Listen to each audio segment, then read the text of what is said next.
Hello friends, इस video में हम लोग ये टाइमर सर्किट बोर्ड बनाना सीखेंगे। अगर इसे आपको यूज़ करते हुए देखना है तो मैंने उसका वीडियो नीचे डिस्क्रिप्शन में दे दिया है, तो आप उस पर क्लिक करके देख सकते हैं।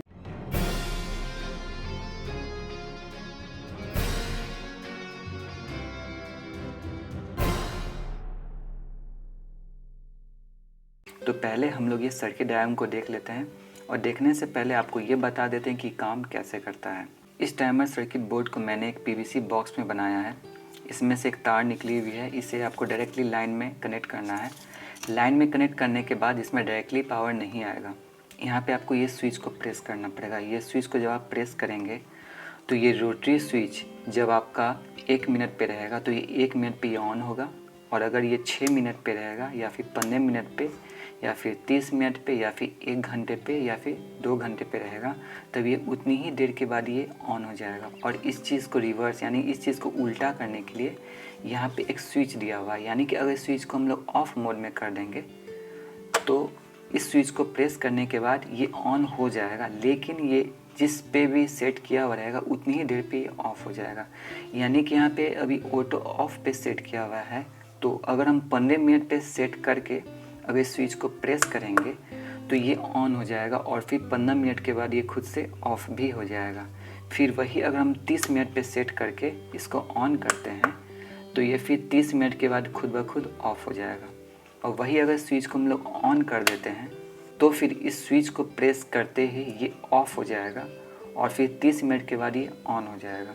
यानी कि ये स्विच से हम लोग इस सिस्टम को उल्टा भी कर सकते हैं और फिर सीधा भी कर सकते हैं। यानी कि ये आपके ऊपर है कि आप इसे ऑटोमेटिक ऑफ की तरह यूज़ करना चाहते हैं या फिर ऑटोमेटिक ऑन की तरह यूज़ करना चाहते हैं। इस रोटरी स्विच के लिए मैंने इस रोटरी पॉट को लिया है, जो कि एलईडी लैंप में लगी हुई रहती है, और ये 8 स्टेप की रहती है। 8 स्टेप से लेके 7 स्टेप पे रहती है। 8 स्टेप यानी कि ये 8 बार घूमेगी, और 7 स्टेप यानी कि 7 बार घूमेगी, या फिर 6 या फिर 4 स्टेप की भी आती है।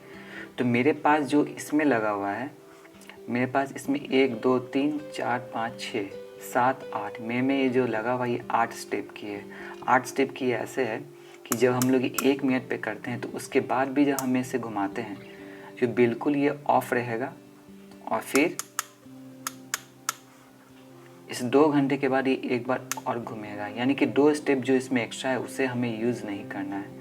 वो इसलिए यूज़ नहीं करना है कि जब हम लोग का ये 1 मिनट से कम रहता है तो ये बिल्कुल ऑफ स्टेट में रहता है। यानी कि इस रोटरी स्विच में हम लोग के 8 स्टेप रहते हैं। फर्स्ट स्टेप में ये बिल्कुल ऑफ रहता है, और फिर लास्ट स्टेप में ये डायरेक्ट हो जाता है, और बाकी के सारे स्टेप में ये रेजिस्टेंस के ज़रिए कनेक्ट रहता है, जिसके वजह से हमें लास्ट वाला स्टेप और शुरू वाला स्टेप का यूज़ नहीं करना है। यानी कि लास्ट वाले स्टेप में क्या होगा कि बिल्कुल भी कनेक्शन नहीं रहेगा। लास्ट वाले स्टेप में ये डायरेक्ट हो जाएगा, और फर्स्ट वाले स्टेप में ये ऑफ रहेगा। तो ऑफ मोड में ये कनेक्ट नहीं रहेगा, जिसकी वजह से ये काम नहीं करेगा, और लास्ट वाले में बिल्कुल डायरेक्ट हो जाएगा। तो हमें ये दोनों का यूज़ नहीं करना है। इस वजह से मैंने सिर्फ वो दोनों को छोड़ के बाकी सब में ये टिक मार्क कर दिया है, ताकि हम लोग इसे एक्स्ट्रा ना घुमा पाएँ। यानी कि जब हम लोग का ये ऑफ मोड के बाद जब ये ऑन मोड में आता है तब ये 1 मिनट रहेगा, फिर बाकी सब रहेगा। इसके सर्किट डायग्राम को हम लोग अच्छी तरह से देख लेते हैं, और इसमें कौन कौन से पार्ट्स लगेंगे वो भी देख लेते हैं। तो इस सर्किट में सबसे ज़रूरी चीज़ ये पॉट है, जो कि एक एलईडी लैम्प में लगी रहती है। एक हमें एक पॉट चाहिए, एक 12 वोल्ट की रिले चाहिए, एक Z44 मॉसफेट, एक ये पुश बटन स्विच, और एक 1000 UF 25 वोल्ट की कैपेसिटर। फिर ये कि स्विच, आप बिना इस स्विच का भी यूज़ कर सकते हैं। ये स्विच हम लोग का ऑटो ऑन या फिर ऑटो ऑफ़ के लिए है। अगर इस स्विच का हम लोग यूज़ नहीं करेंगे तो फिर या तो ये ऑटो ऑन पे सेट रहेगा या तो फिर ये ऑटो ऑफ पे सेट रहेगा। ये आपके ऊपर है कि आप इसे ऑटो ऑन के लिए बनाना चाहते हैं या फिर ऑटो ऑफ के लिए। अगर आप दोनों ही चीज़ का यूज़ करना चाहते हैं तो आपको इस स्विच की ज़रूरत पड़ेगी। साथ में हमें एक 12 वोल्ट के अडेप्टर की किट चाहिए। आप मार्केट से 12 वोल्ट 1 एम्पियर या फिर 500 मिली एम्पियर की किट भी ले सकते हैं। इस पीवीसी बॉक्स के अंदर एक 12 वोल्ट अडेप्टर की किट लगी हुई है। साथ में एक रिले है 12 वोल्ट की, जो कि यहाँ पे आपको दिख रहा है। एक 1000 UF 25 वोल्ट की कैपेसिटर, साथ में एक Z44 मॉसफेट, और इसके पैरेलल में IN4007 डायोड। साथ में ये एक पॉट लगी हुई है। अब बाकी के सर्किट डायग्राम को अच्छी तरह से देख लेते हैं। ये 220 वोल्ट सप्लाई डायरेक्टली पहले इस एसएमपीएस किट में जाएगी जो कि 12 वोल्ट की है। फिर उसमें से जो 12 वोल्ट सप्लाई आउट होगी उसकी पॉजिटिव इस पुश बटन पिन के एक पिन में जाएगी और फिर पॉजिटिव पिन जो है इस रिले स्विच की इस पिन में जाएगी। रिले स्विच को तो आप लोग अच्छी तरह से जानते ही होंगे, वैसे इस कनेक्शन को एक बार और देख लेते हैं। रिले स्विच को पावर ऑन और पावर ऑफ करने के लिए ये दो पिन रहती है। इसमें कोई पोलैरिटी नहीं रहती, आप किसी में भी पॉजिटिव या फिर नेगेटिव दे सकते हैं। और ये पिन जो है, ये तीनों पिन इसके स्विचिंग ऑन की पिन है, यानी कि जब ये ऑफ मोड में रहती है तब ये इससे डायरेक्ट कनेक्टेड रहेगी और जब ये ऑन हो जाएगी तब ये इससे कनेक्ट हो जाएगी। तो हमारा ये कनेक्शन यहाँ पे इस तरह से है। तो ये दोनों पिन्स हम लोग के यहाँ पे शो कर रहे हैं, ठीक। इस पिन में हम लोग का पॉजिटिव चला जाएगा या फिर आप ये पॉजिटिव इसी में भी दे सकते हैं। फिर इसके पैरेलल में हम लोग एक डायोड लगा देंगे, IN 4060 की डायोड। फिर ये जो नेगेटिव पिन है, ये नेगेटिव पिन 12 वोल्ट की नेगेटिव सप्लाई वो डायरेक्टली कैपेसिटर की 25 वोल्ट कैपेसिटर की नेगेटिव में जाएगी।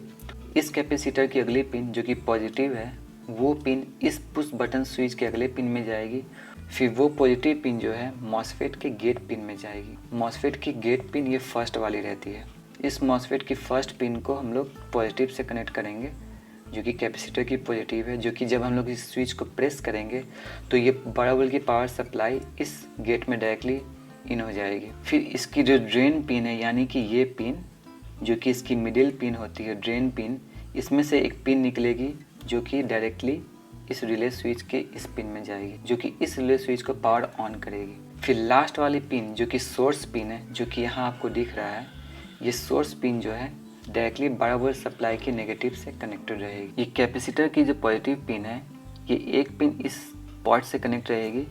फिर नेगेटिव पिन जो है वो डायरेक्टली यहाँ से कनेक्ट रहेगी। इस पॉट में हमें दो पिन्स मिलते हैं, इसकी एक पिन डायरेक्ट नेगेटिव से कनेक्ट रहेगी और कोई भी एक पिन को पॉजिटिव से कनेक्ट कर देना है। इसमें कोई पोलैरिटी नहीं रहती है, आप सीधा उल्टा किसी भी तरह से आपको या तो इसमें नेगेटिव दे सकते हैं या तो आप इसमें नेगेटिव दे सकते हैं, इसमें पोलैरिटी नहीं होती है। ये स्विच कैसे काम करती है आइए हम लोग देख लेते हैं। जब हम लोग का ये ऑफ स्टेट में ये स्विच रहती है तो इससे इसमें कोई कनेक्शन नहीं रहता है। जब इसे हम ऑन करते हैं तो ये कनेक्शन एक रेजिस्टेंस से होते हुए इस तक पहुँचती है। फिर जब सेकेंड बार जब फिर ऊपर करते हैं तो फिर सेकेंड बार जब हम लोग फिर इसे घुमाते हैं तो फिर क्या होता है कि ये रेजिस्टेंस इससे कनेक्ट होके जाने लगती है, यानी कि जैसे जैसे हम इस पॉट को घुमाते आते हैं ये एक रेजिस्टेंस की सीरीज़ बनते चली जाती है। तो हमें क्या करना है कि इसमें से सारे रेजिस्टेंस को निकाल देना है और सारे रेजिस्टेंस को निकाल के यहाँ पे जो मैंने इस सर्किट डायग्राम में आप लोग को दिखलाया उस रेजिस्टेंस को इसमें लगाना है। इसमें पहले 47 के है, फिर 250 के है, फिर 650 के है, फिर 1.3 एम है, फिर 2.8 एम है, फिर 7.2 एम है। हम लोग को इसी वैल्यू के रेजिस्टेंस को इसमें लगाना है। अगर आप लोग को इस वैल्यू की रेजिस्टेंस नहीं मिलती है तो थोड़ा सा ऊपर नीचे वैल्यू की आप रेजिस्टेंस इसमें लगा सकते हैं। उससे क्या होगा कि थोड़ा टाइमिंग में अप डाउन हो सकता है। मैंने कैलकुलेट करके इसमें लगाया है। जब ये 47 के रेजिस्टेंस पे रहता है तब ये सर्किट 1 मिनट के लिए ऑन रहता है। तो एक बात और जान लेते हैं, ये 1 मिनट से लेकर 2 घंटे का जो इसमें टाइमिंग दिया हुआ है ये एग्जैक्ट उतने टाइम के लिए ऑन या ऑफ नहीं रहेगा। ये 5-10 सेकेंड का अप डाउन रह सकता है, वो इसलिए तो इसमें कोई माइक्रो कंट्रोलर नहीं लगा हुआ है। तो आइए ये जान लेते हैं कि इसका टाइमिंग कैसे काम करता है जबकि इसमें माइक्रो कंट्रोलर नहीं लगा हुआ है। यहाँ पे टाइमिंग इस कैपेसिटर के चार्ज पे काम कर रहा है। हमारा ये कैपेसिटर ही मेन टाइमिंग को सेट कर रहा है। ये जब हम लोग इस स्विच को प्रेस करते हैं तो ये कैपेसिटर हम लोग का चार्ज हो जाता है और ये रेजिस्टेंस धीरे धीरे कैपेसिटर को डिस्चार्ज करते चला जाता है, जिसके वजह से टाइमिंग हम लोग का यहाँ पे सेट होता है। 47 के पे ये 1 मिनट में डिस्चार्ज होता है, 250 के पे ये 6 मिनट या फिर 5 मिनट पे डिस्चार्ज होता है। और जैसे जैसे रेजिस्टेंस बढ़ता चला जाएगा वैसे वैसे इसका टाइमिंग भी बढ़ता चला जाएगा। इस वजह से इसका टाइमिंग सेट किया गया है। अगर हम लोग कोई माइक्रो कंट्रोलर से बनाते हैं जैसे कि आर्डुइनो या फिर किसी भी चिप का यूज़ करते हैं तो उसमें एक टाइम चलते रहता है जो कि एक पार्टिकुलर टाइम पे वो सर्किट को ऑन कर देता है या फिर सर्किट को ऑफ कर देता है। लेकिन यहाँ पे ये इस कैपेसिटर के चार्ज पे डिपेंड करता है कि वो कैपेसिटर का चार्ज कितने देर में डिस्चार्ज हो रहा है। तो इस वजह से ये टाइमिंग सर्किट काम करता है। हमें इस तरह के पॉट को मार्केट से ख़रीद लेना है। मेरा जो ये पॉट इसमें लगा हुआ ये 8 स्टेप का है। अगर 8 स्टेप का आपको नहीं मिलता है तो उससे कम का भी आपको मिल सकता है। जैसे कि मैंने ये 8 स्टेप का लगाया है और फिर मुझे ये 8 स्टेप का नहीं मिला, मुझे ये सिर्फ 7 ही स्टेप का मिला। तो 7 स्टेप में सिर्फ हम लोग का 5 ही स्टेप यूज़ होने वाला है। यानी कि जितना भी स्टेप का हमें ये पॉट मिलता है उसमें से 2 स्टेप माइनस कर दीजिए। तो जैसे ये 8 स्टेप का है तो इसमें हमारा 6 स्टेप यूज़ में आया है। उसी तरह से ये हमारा 7 स्टेप का है तो हमारा ये 5 ही स्टेप यूज़ में आया है। क्योंकि जैसा कि मैंने आपको बताया कि फर्स्ट स्टेप में ये कनेक्टेड नहीं रहता है और लास्ट स्टेप में ये डायरेक्ट हो जाता है। तो उन दोनों स्टेप को हमें यूज़ नहीं करना है। बाकी के बीच के जो 5 स्टेप है और इसमें 6 स्टेप था तो मैंने 6 रेजिस्टेंस इसमें लगाए और इसमें 5 स्टेप है तो इसमें आपको 5 रेजिस्टेंस लगाने होंगे। अगर आपको 1 मिनट का नहीं लगाना है तो आप 1 मिनट की जगह पे आप यहाँ से 250 के से लेके 7.2 एम तक लगा सकते हैं। और साथ में अगर आपको इस वैल्यू का रेजिस्टेंस नहीं मिलता है तो आप सीरीज़ में जोड़ के बना सकते हैं। जैसे कि यहाँ पे 7.2 एम है तो अगर आपको 7.2 एम नहीं मिल रहा है तो सीरीज़ में आप 2 या 3 मेगावाट का रेजिस्टेंस को कनेक्ट करके आप 7.2 एम बना सकते हैं। और 7.2 एम में कुछ अप डाउन अगर होता है तो उससे आप अंदाज़ लगा लें कि टाइमिंग में थोड़ा अप डाउन हो सकता है। जैसे कि 2 घंटा है यहाँ पे 7.2 एम का सेट किया हुआ, अगर आपको 8 एम का मिलता है तो हो सकता है ये 2 घंटा की जगह 2.5 घंटा चला जाए, इतना का अप डाउन रह सकता है। तो हम लोग एसी कनेक्शन पे चलते हैं कि एसी कनेक्शन कैसे करनी है। तो नेगेटिव सप्लाई जो है वो डायरेक्ट सॉकेट में रहेगी और पॉजिटिव सप्लाई जो है वो हमारे रिले के इस पिन में आएगी। एसी की पॉजिटिव सप्लाई इसमें आने के बाद हम लोग के ये दोनों कनेक्शन जो है इस दोनों स्विच में चली जाएगी, फिर इससे निकल के हमारे बीच में आएगी, ताकि जब ये स्विच ऊपर की ओर रहे तो ये इस पिन से कनेक्टेड हो जाएगी, जब ये नीचे रहेगी तो ये इस पिन से कनेक्टेड हो जाएगी। यानी कि यही स्विच हम लोग का डिसाइड करेगा कि ये ऑटो ऑन रहेगा या फिर ऑटो ऑफ रहेगा, जिसकी वजह से जब हम लोग का ये ऑटो ऑन पे रहेगा और हम लोग का ये रेजिस्टेंस किसी एक पे सेट रहेगा तो उतने ही टाइम पे ये ऑन हो जाएगा या फिर उतने ही टाइम पे ये ऑफ हो जाएगा। तो इस वीडियो से आपको ये समझ में आ गया होगा कि हमें इस स्विच का कैसे इस्तेमाल करना है, क्योंकि ज़्यादातर लोगों को इसी स्विच से प्रॉब्लम था कि ये स्विच को कनेक्ट कैसे करना है। और बाकी का पूरा सर्किट डायग्राम आप लोग देख लीजिए, ये बहुत ही सिंपल है और ये कैसे काम करता है आप लोग देख ही चुके हैं। तो इसी के साथ इस वीडियो को ख़त्म करते हैं और मिलते हैं आपको अगले वीडियो में।